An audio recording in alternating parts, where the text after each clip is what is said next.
طبيعة مختلفة عن وهران. انت بتمر هيك في وسط المدينة، تلاقي الاسواق والناس، نبض المدينة، فيها حياة المدينة. حاليا 70% من المواقع الإسلامية الجزائرية توجد في مدينة تلمسان.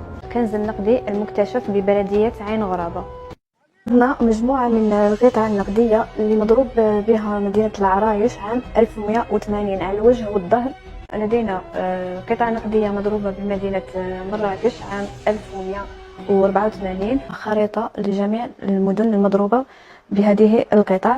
لدينا الجزائر، مراكش، مكناس، فاس، العرايش، صويرة، الرباط، طنجة، أسفي وتطوان. مجموعة من القطع التي تعود إلى الفترة العلوية التي كانت فترة حكم السلطان محمد الثالث بن عبد الله الذي حكم من سنة 1757 إلى غاية 1790 ميلادي. القراءات اللي وجدناها كذلك شعار الله حق ناصر الحق لا إله إلا الله الأمر كله لله، وهذا الشعار الذي رفع في فترة حكم المولى إسماعيل. القطع اللي معروضة بمتحف الرباط.